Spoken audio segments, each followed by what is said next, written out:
Students next part की तरफ बढ़ते हैं। नेक्स्ट पार्ट है हमारा पार्ट नंबर 2। 5x² + 8x + 1 = 0।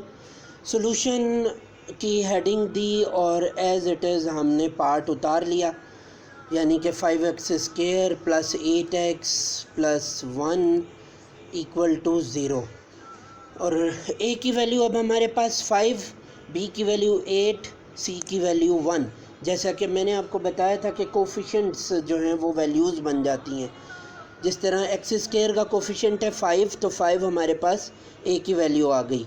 इसी तरह x का कोफिशेंट है 8, तो 8 हमारी वैल्यू आ गई। और c 1 हमारे पास कांस्टेंट है, तो c = 1। फार्मूला लगा दिया, x = -b + √b² - 4ac/2a।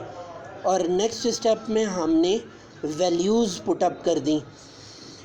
तो b की वैल्यू 8, इसी तरह a की वैल्यू हमारे पास 5 और c की वैल्यू 1। ये वैल्यूज़ हमने पुटअप कर दी।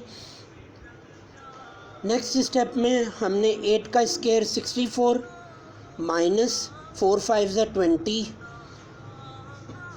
एज़ इट इज़ बाकी हमने क्वेश्चन उतार लिया, यानी कि -8 + √64 - 20/10।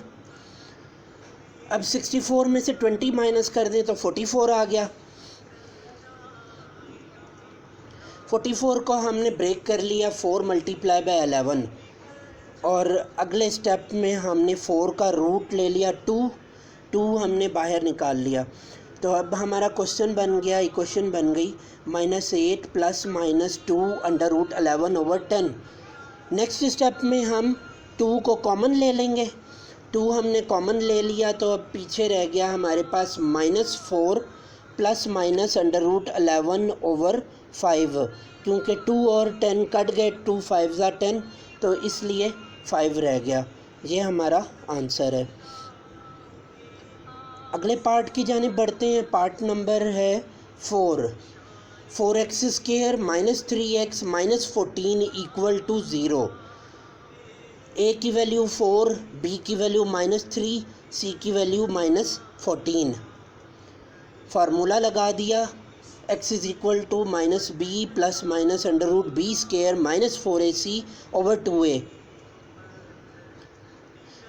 वैल्यूज़ पुटअप कर दी। b की वैल्यू -3, c की वैल्यू -14, a की वैल्यू 4। अब आ गया हमारे पास माइनस माइनस हो जाएगा प्लस, तो +3 + -√-3 का स्क्वायर 9। इसी तरह माइनस माइनस प्लस, 4 4 = 16 और 16 14 = 224। तो 224 में 9 प्लस किए तो 233 आ जाएगा। x = 3 ± √233/8। ये हमारा आंसर है। तो स्टूडेंट्स, उम्मीद करता हूँ कि ये दोनों पार्ट्स भी आपको समझ आ गए होंगे। नेक्स्ट लेक्चर तक के लिए अल्लाह हाफ़िज़।